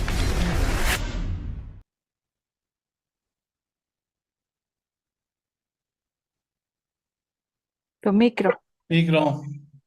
Salvador Camarena escribe en El Financiero: Ciudadanos, en una sociedad que vive del espectáculo, el evento de ayer donde se presentó un documento de 50 cuartillas elaborado por supuestos ciudadanos que convocan a la ciudadanía a armar una plataforma para un cambio de rumbo es por lo menos anticlimática, comenzando con el timing que no parece el correcto. Mientras Morena ayer hizo desfilar por primera vez a sus corcholatas, personajes de la oposición, por lo que vimos ayer en el World Trade Center, son políticos y o aliados del antiguo régimen. Para bien o para mal, presentaban un recipiente para invitar a que la ciudadanía eche en él ideas y de por junio alumbrar una propuesta. La pasarela promovida por AMLO manda un mensaje claro y oportuno. Estos son, de aquí saldrán él o la que será, conozcan los más, que desfilen en el mismo espacio. Así lo miden en el aplausómetro o en la capacidad de arenga o de no generar nota. En la tienda de enfrente, por lo contrario, fue presentado en sociedad un grupo que nadie sabe si son o no son los de antes. Con permiso, que nadie sabe, por el ingeniero Cárdenas que los inspiró. Ayer los desdeñó. Ahora a esperar que la gente que aprenda a otro nombre de la llamada sociedad civil a difundir la metodología, a ver si es replicable el ejercicio, a saber si alguien entendió qué quieren o qué pretenden. El objetivo es ponerle o no candidato a la alianza, quieren o no que Movimiento Ciudadano y el PRIAN se unan, quieren o no un candidato ciudadano antes de que alguien ya esté en el Congreso o ya no. Hasta aquí, Salvador Camarena, que es... Ya estamos de regreso. Esto es En torno al dinero. Con Eduardo Torreblanca Llanes. La zona arqueológica de Etzna, ubicada en el tramo 2 del Tren Maya, contará con un hotel turístico construido y operado por la Secretaría de la Defensa Nacional, Sedena, además de un centro de atención a visitantes. Estas edificaciones estarán ubicadas aproximadamente a 50 kilómetros de la capital de Campeche. Los hoteles Tren Maya enriquecerán las experiencias de viaje en el tren y ofrecerán estancias únicas en el mundo por su cercanía a las zonas arqueológicas. En el tramo 2 está programado uno de los hoteles justo en la zona de Etzna, dijo Javier May Rodríguez, director general del Fondo Nacional de Fomento al Turismo. Tendrá una superficie de 12.5 hectáreas y se espera que sea entregado el 30 de noviembre de 2023. Lo más destacado en el sector turístico nacional e internacional. Verónica Herrera, En torno al turismo. En torno al dinero. Y con ustedes, el análisis. Con Pablo Álvarez y Casa. Mi estimado Pablo, ajustamos tantito tu toma, por favor. Muchas gracias. ¿Cómo estás? Muy buenos días, gusto en saludarte. Igualmente, Eduardo. Bueno, pues hay como muchos temas, hay muchos escoger temas, algunos, sí. ¿no? Pues yo creo que el PIB, indudablemente, ¿no? ¿Cómo viste el PIB? Mira, el PIB salió con un crecimiento 0.4. Es una señal de desaceleración. Sin embargo, la economía en todo el año creció 3%, que es un buen dato. En realidad, es un dato que no se esperaba. Hubo una reactivación importante de la economía, sobre todo en el tercer trimestre, y eso influyó para que tuviéramos un buen dato en todo el año. La tendencia es de desaceleración, o sea, que es seguir creciendo, pero a una menor tasa, ¿sí? Y esto, obviamente, pues, digamos, da una señal de que tuvimos un buen crecimiento el año pasado, a pesar de las adversidades, pero que la inercia para no es la que esperaríamos, ¿no? En ese mismo tenor, el Fondo Monetario Internacional dio el de ayer sus estimaciones para el mundo y en particular para México. El Fondo Monetario, por ejemplo, estimaba un crecimiento de 3.1 el año pasado. Se acercó mucho a la cifra que dio hoy INEGI de manera oportuna y estima un crecimiento de 1.7 para este año. Eleva su pronóstico para México de 1.2 que dio en octubre pasado a 1.7. El Fondo Monetario Internacional dio como un giro. Hace 4 semanas estaba en un muy pesimista. Su directora gerente dio un discurso diciendo que este año al menos 1/3 de la economía del mundo iba a estar en recesión. Y ahora lo que nos plantea es que en realidad, si fuera recesión, no sería tan fuerte. Y segundo, es verdad que este año la economía de todo el mundo va a crecer menos que el año pasado. El año pasado el PIB mundial crecería 3.4. Este año el crecimiento sería de 2.9, ligeramente superior al 2.7 que estimaba en octubre. Fondo Monetario cree que si bien los riesgos siguen a la baja, ya no son tan graves como lo veía hace 4 meses. ¿Cuáles son los factores que estima como complicados?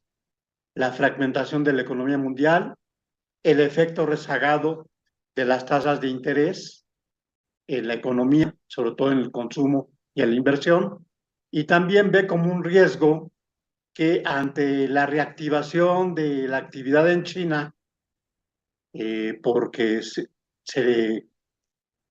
digamos, se aligeraron las medidas de confinamiento tan agresivas que determinó China el año pasado, que esto pudiera generar un rebote del COVID, ¿no?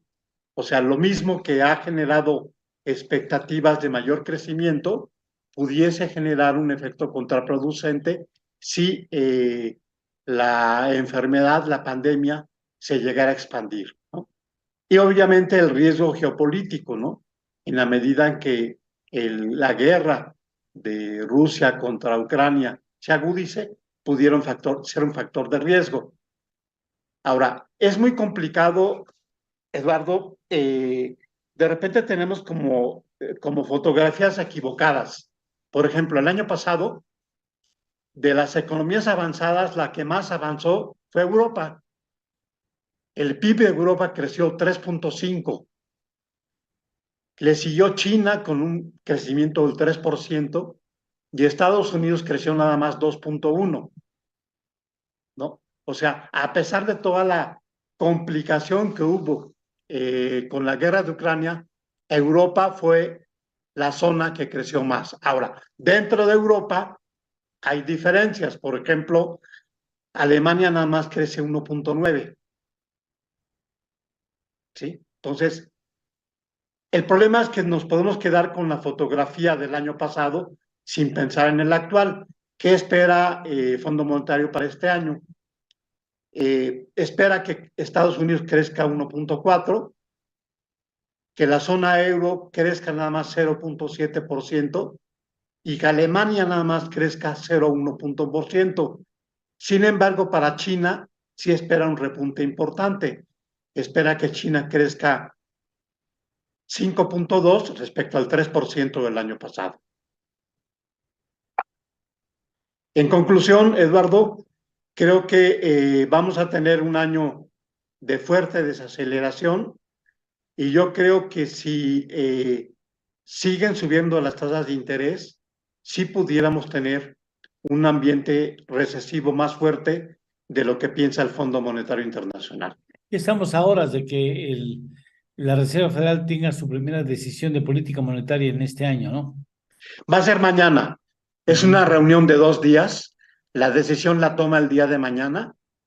Los mercados están esperando un alza nada más de 25 puntos base, o sea, 0.25%.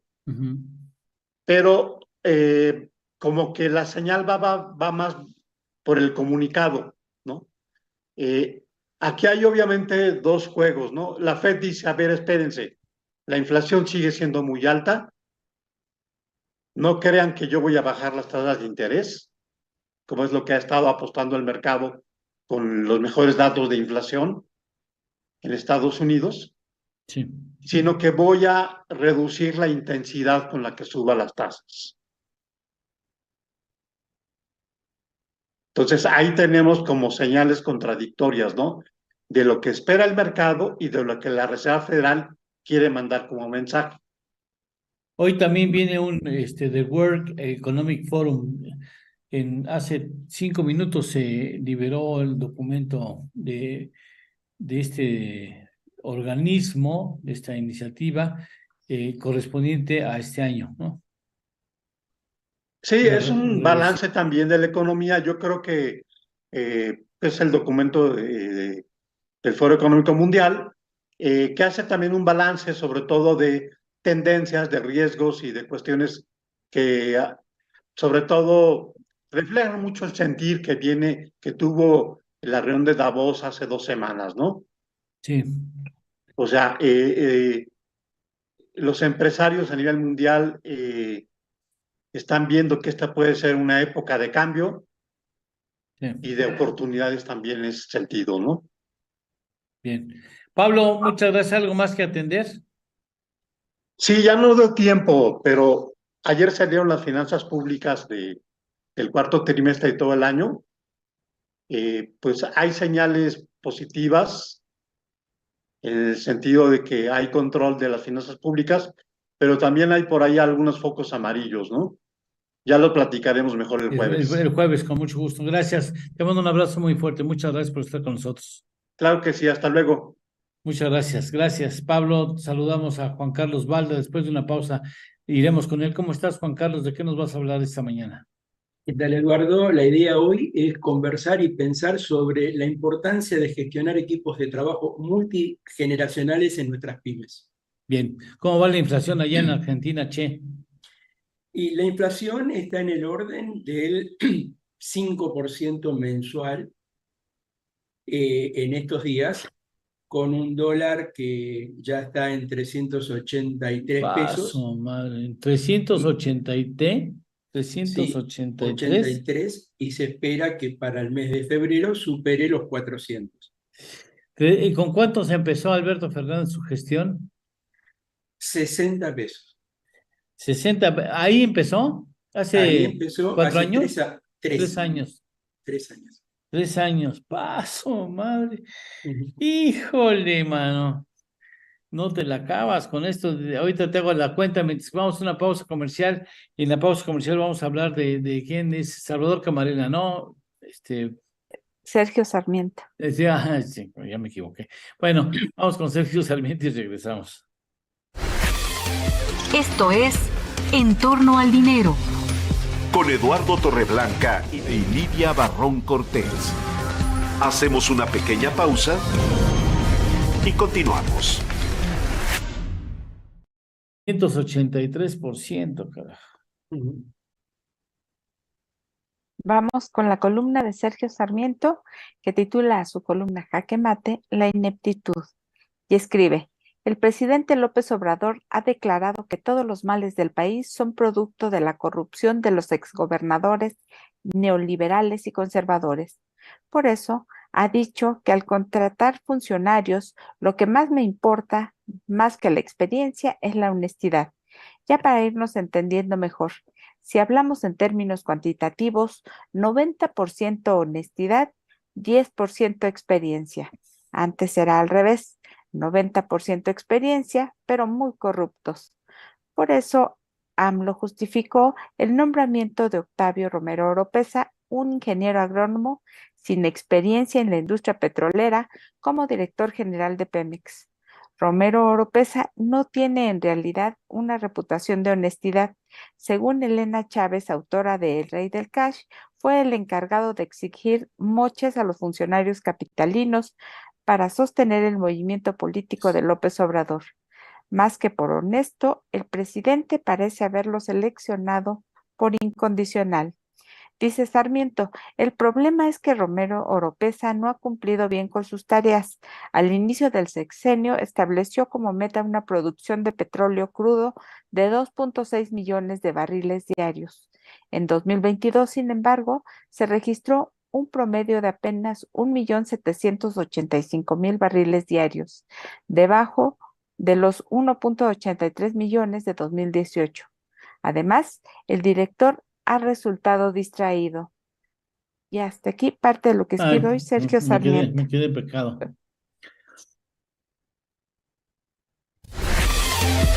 Ya estamos de regreso. Esto es En torno al dinero. Con Eduardo Torreblanca Llanes. En torno al dinero, llega el momento de aprovechar el conocimiento y los consejos de uno de los asesores de empresas pequeñas y medianas en Sudamérica. Desde la bella ciudad de Buenos Aires, Argentina, es el momento de Grandes Pymes con Juan Carlos Balda. Che, te escuchamos con mucha atención. Muchas gracias, Eduardo. Muchas de nuestras pymes conservan a numerosos colaboradores que acompañaron al fundador desde los primeros días de la creación del negocio. Y hoy en día están incorporando una fuerza de trabajo totalmente diferente, los millennials. Es imposible que no surjan conflictos entre las distintas maneras de ver la vida y el trabajo. Liderar talento intergeneracional es entonces todo un reto, pero los invito a pensarlos también como una gran oportunidad para construir un equipo fuerte y equilibrado. ¿Cuáles son las ventajas de los equipos intergeneracionales? Imagínense un equipo de marketing de una empresa con varios productos orientados a consumidores de todas las edades. En este caso, las ventajas se ven claramente. Será más fácil para un equipo multigeneracional entender a los consumidores de las distintas edades, porque entre las filas del equipo hay personas de la misma generación que los clientes. Esta diversidad bien gestionada favorece la creatividad y la resolución de los problemas. Diferentes habilidades y puntos fuertes de cada una de las generaciones presentes en un equipo son una ventaja competitiva. Aprovechando esas habilidades y fortalezas se puede construir entonces un equipo equilibrado y completo. ¿Cuáles son las características de las distintas generaciones que hoy en día conviven en la empresa? Primero deberíamos aclarar que ahora mismo en el mundo laboral conviven 3 generaciones diferentes.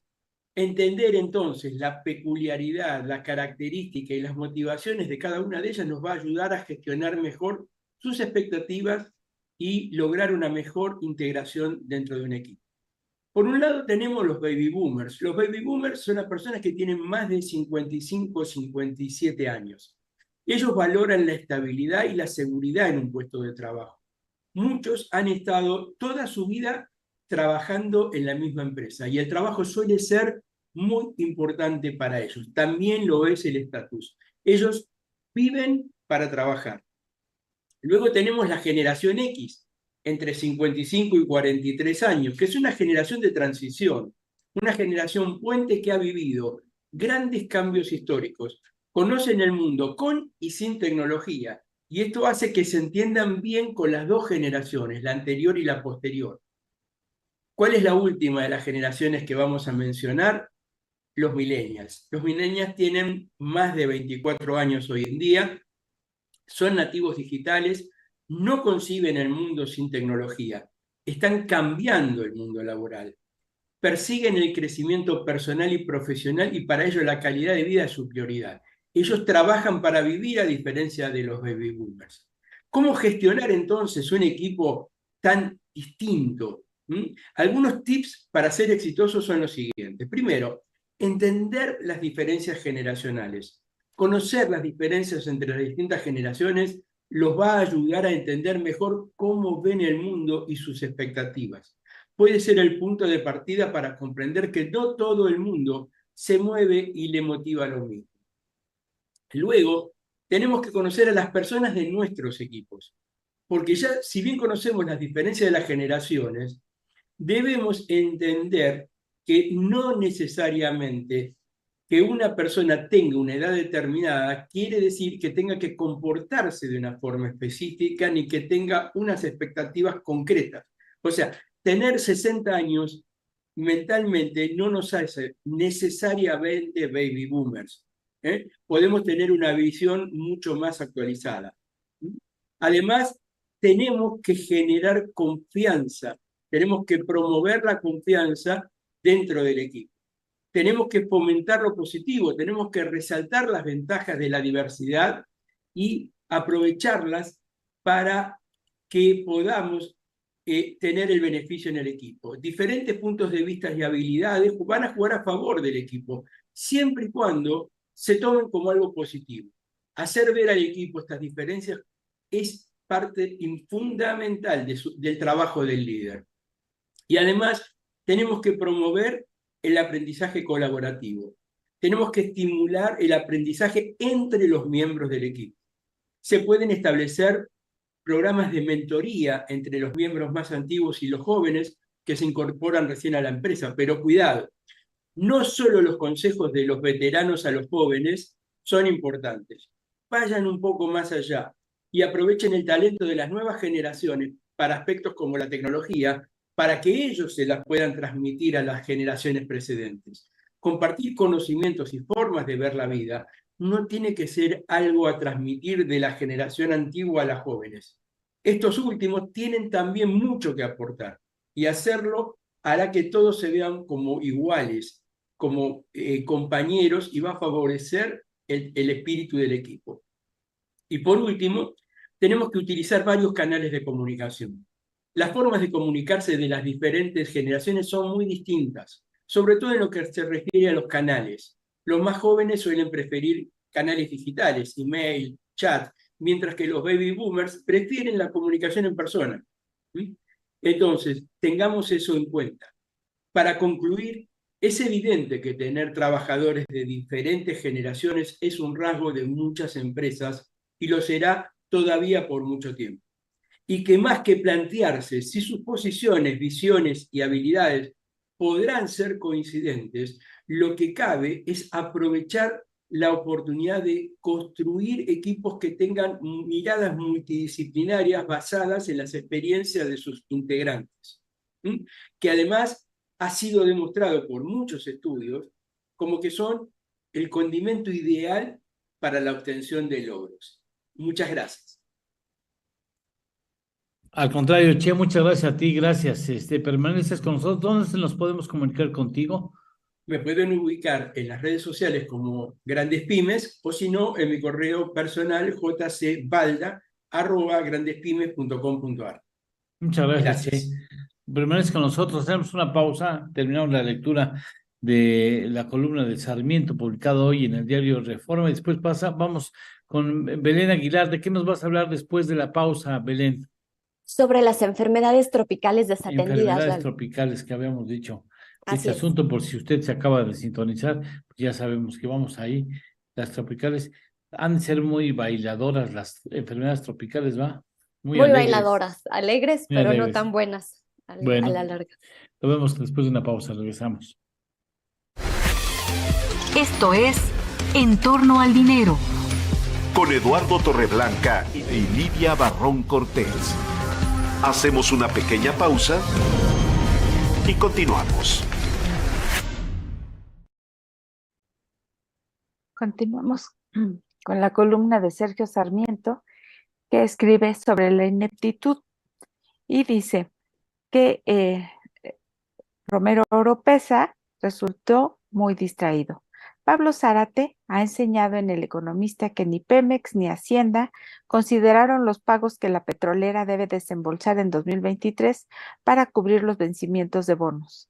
En entrevista con Adriana Barrera de Reuters, Romero reconoció que aunque el precio de petróleo ha sido muy bueno en los últimos meses, llegó un momento en que no lo vimos venir. El pago de deuda. El presupuesto para 2023 de Pemex incluye el servicio, pero no las amortizaciones. Un ligero olvido de $10,000 millones que No hoy manches. Pemex pide que cubra Hacienda. 10,000 Pemex, millones de dólares y se les 10,000 olvidaron. millones, sí, Y se a les Romero olvidaron. López. Sí. Puta madre. Yo tengo un Dice, préstamo de automotriz de 4,000 pesos y no se me puede quitar de la mente cuándo tengo pues que sí, pagarlo. Y no, esos 10,000 millones y se les olvidó, pues porque no es su dinero, ¿no? porque no es su dinero. ¿Ves lo que acaba de decir el presidente de la iniciativa de México Colectivo? Sí, México lo, Colectivo. lo escuché ahorita que está en la mañanera descalificando Y que a son de este sus nuevo. enemigos del régimen. O sea, Dice que es momento no, de definiciones. se lo ¿Está digo con como el pueblo psicólogo. Ujú. o la oligarquía? No hay justo medio. Nomás le digo una Ya cosa, y se lo digo como psicólogo, tiene un problema de paranoia el presidente, ¿eh? pues, y dice que su gobierno ha sido atacado como nunca y él, a persona que menciona movimiento, adjunta un adjetivo calificativo o descalificativo. Ya estamos de regreso. Esto es En torno al dinero. Con Eduardo Torreblanca Llanes. Más de 2.2 millones de turistas visitaron Cuba en 2022, cifra que representa un crecimiento de casi 400% respecto al año anterior, todavía marcado por el impacto de la pandemia del COVID-19, informó la Oficina Nacional de Estadísticas, ONEI, cubana.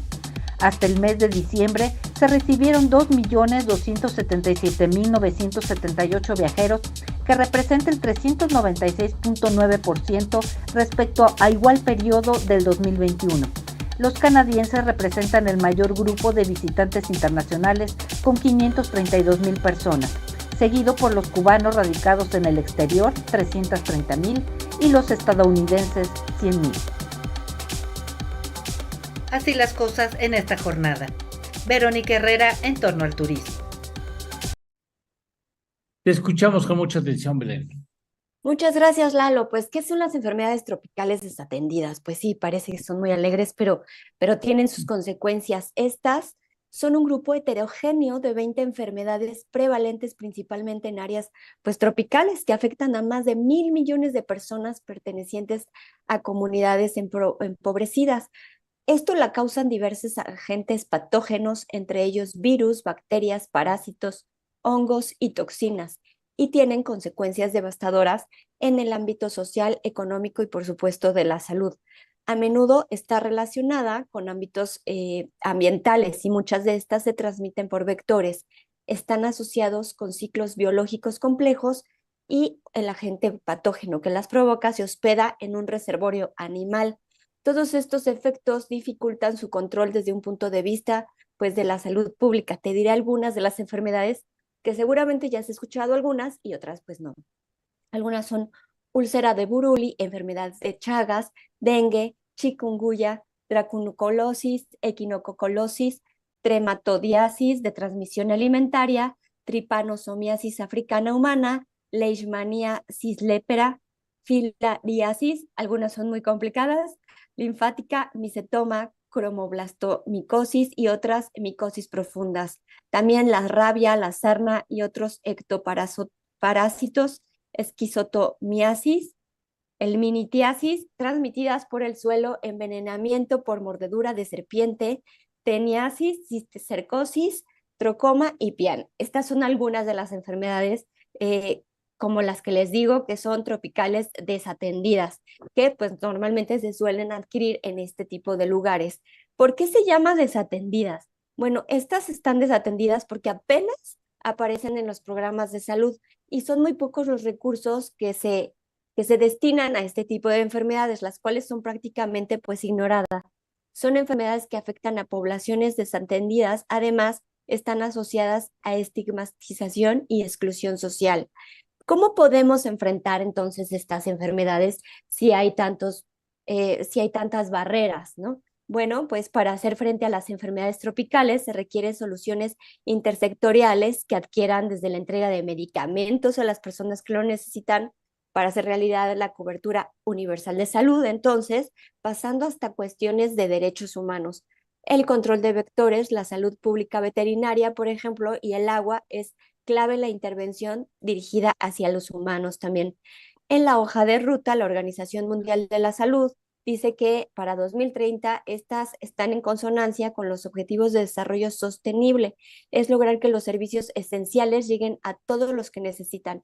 Ese sería entonces el objetivo principal para hacer frente a estas enfermedades. Entonces, pues ya sabe, algunas de ellas, por qué son desatendidas, ya conocemos algunas, y pues junto con la Organización Mundial de la Salud, los gobiernos necesitan tener una mayor visión para poder atacarlas. Pues así están las cosas. Lalo, amigos. ¿Y tú no has tenido ninguna enfermedad así exótica?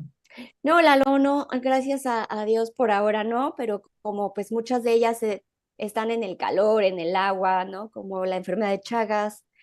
Me recuerdo mucho de un compañero que teníamos tú y yo en la maestría, Lalo, que hacía justamente una tesis sobre esto,